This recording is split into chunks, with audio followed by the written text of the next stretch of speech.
Trump tells us he's the Antichrist through his digital NFT cards because so many of these cards match the prophetic Antichrist scriptures. Are you ready to see these? The first seal in Revelation 6 talks about the rider of the white horse that carried a bow and went forth conquering and to conquer. The second seal describes how the beast is given power to take peace from the earth and how he is given a great sword. The third seal is describing that the Antichrist receives a pair of balances. And if you notice, there's also a sword in his other hand. When the fourth seal opens, we see that he rides in on a pale horse. This card fulfills two scriptures, the first being in Daniel 7:23, where it talks about that the Antichrist will devour the whole earth and tread it down, exactly what that's showing in this card. The second one being Revelation 13:2, where the Antichrist has the mouth of a lion. Now, this fourth beast also represents Nebuchadnezzar. We know how Nebuchadnezzar wanted to be worshipped, so just like that, the Antichrist in Revelation 13:4 also wants to be worshipped. And look at this card that Donald Trump has created of himself. Kind of looks like a golden calf, doesn't it? Daniel 11:37 shows that he magnifies himself over every god.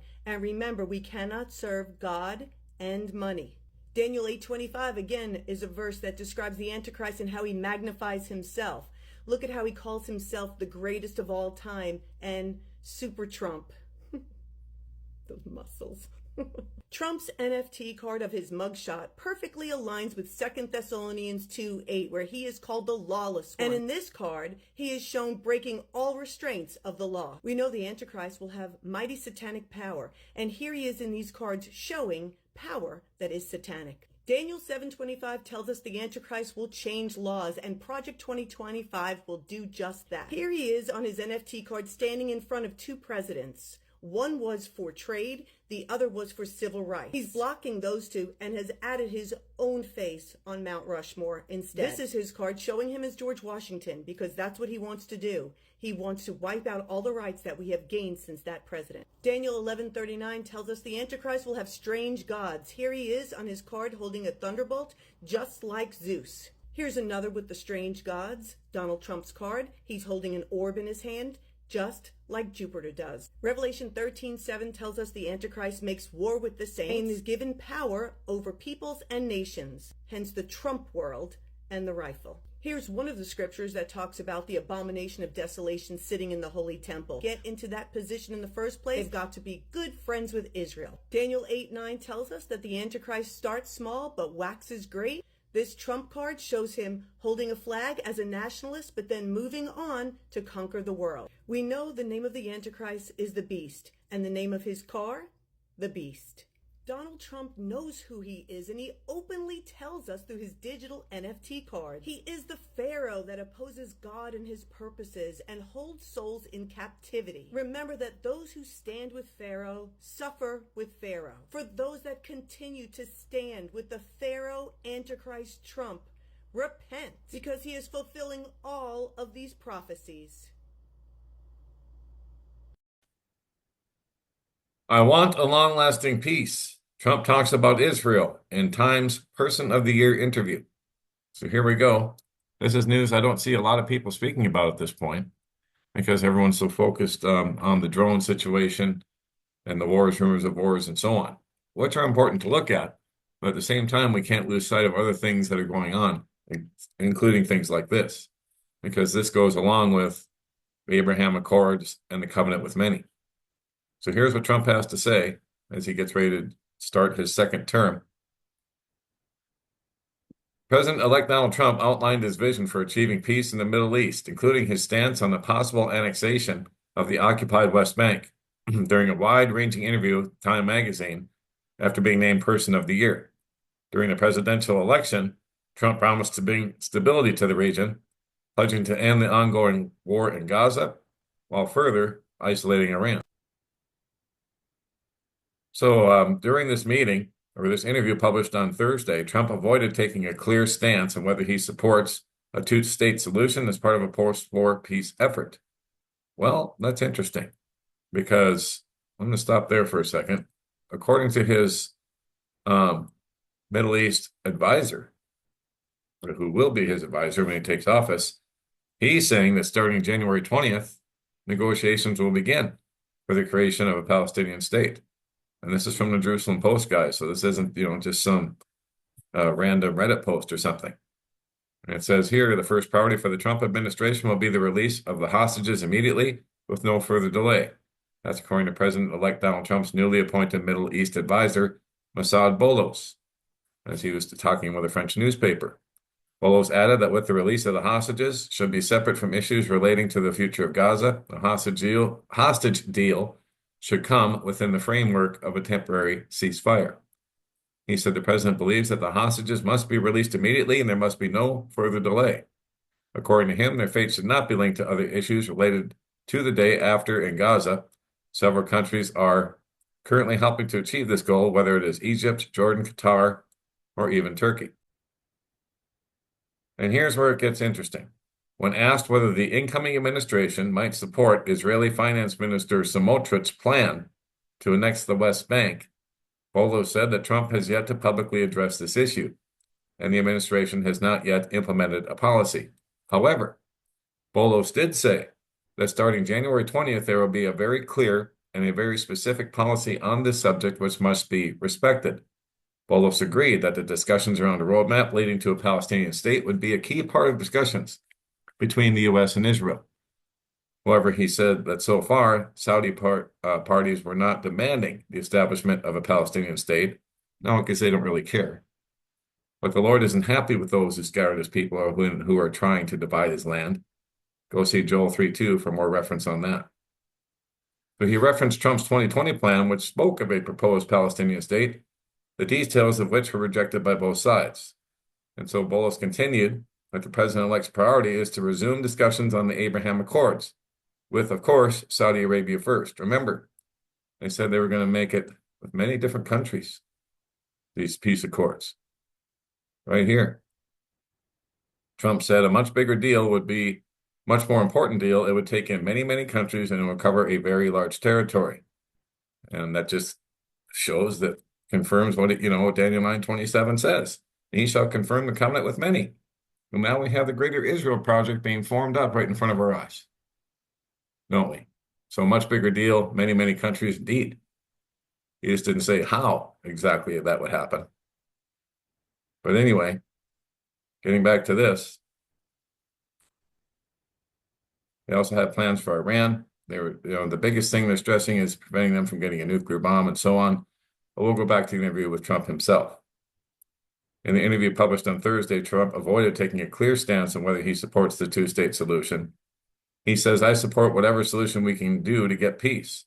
I want a long-lasting peace, a peace where we don't have an October 7th in another 3 years. And there are numerous ways you can do it. You can do it two-state, but there are numerous ways it can be done. Trump's views on Israeli settlements. Trump's first term was marked by a series of bold pro-Israel moves, including relocating the U.S. Embassy to Jerusalem and recognizing Israeli sovereignty over the Golan Heights. His ambitious 2020 peace plan to solve the Israeli-Palestinian conflict was ultimately set aside in favor of the Abraham Accords, which established normalized relations between Israel and 4 Arab nations. Yeah, and they're going to continue that, as Trump has been saying.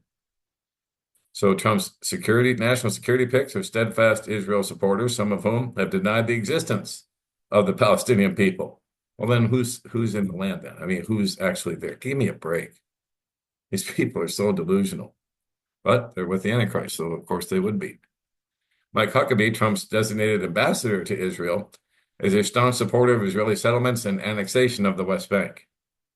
However, Trump sidestepped direct questions about whether he would support annexation, which would complicate efforts to address Palestinian demands in any future negotiations.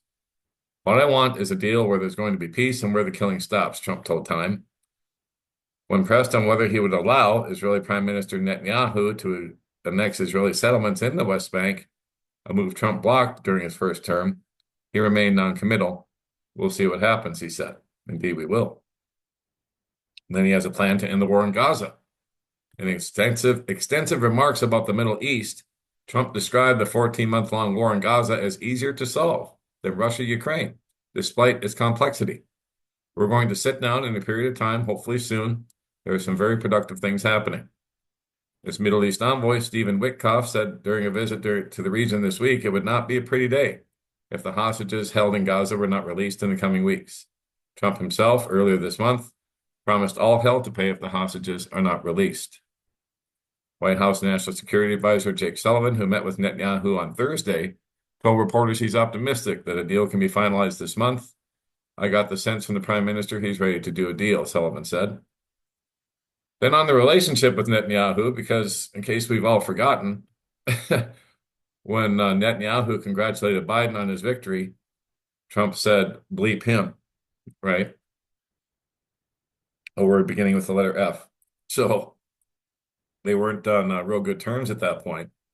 Of course, that just could have been part of the show. These people don't always like each other behind the scenes, by the way. Just saying. They do have their disputes and their little feuds. So, and that's, like it says here, Trump used profane remarks to describe his feelings about the longtime Israeli prime minister's outreach to Biden, while Trump was still contesting the results. The pair claimed to have reset their relationship over the past year. In July, after an attempt on his life, Trump shared on his Truth social platform a video of Netanyahu condemning the assassination that injured the former president and killed a bystander. And so Netanyahu is reportedly also considering traveling to the U.S. next month to attend Trump's inauguration. In the Time interview, when asked about reports that he urged Netanyahu to end the war in Gaza before he's sworn in for a second term, January 20th, Trump said the Israeli leader knows he's serious about wanting to see an end to the conflict. I don't want people from either side killed, he said, whether it's the Palestinians or the Israelis. Yet Trump refused to say if he trusts Netanyahu. I don't trust anybody, he says. Trump on Iran, of course, as usual, Trump's promise to end wars aligns with his broader skepticism towards extensive U.S. military engagements overseas. At the same time, Trump has adopted a more confrontational stance towards Iran, focusing on countering its aggression and nuclear ambitions. Who can make war with the beast, indeed? The senior national security team backs U.S. military action or granting Israel the go-ahead to strike Tehran if necessary. Anything can happen, Trump said when asked about the chances of going to war with Iran during his second term. Anything can happen. It's a very volatile situation. And there we go.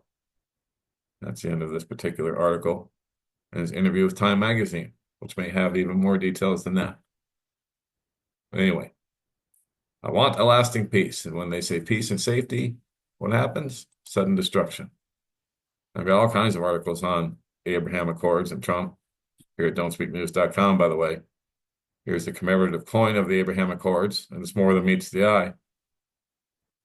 In case you haven't analyzed this yet, go ahead and take a look at this one. I'll put the link up as always.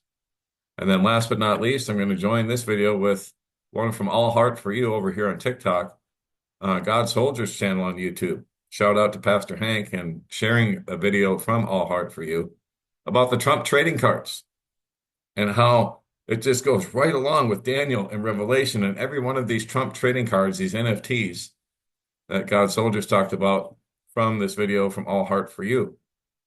So I'm going to join that video with this one, and that's how we're going to end it today. I just wanted to show you, once again, how the Antichrist is taking center stage as all these other things are going on around the world, including in Israel, Syria, and all of that. But of course, like it says here, according to Trump's new Middle East advisor, their plan, starting January 20th right away, is for negotiations to begin for the creation of a Palestinian state. Wow. What a time to be alive. What a time to be serving God.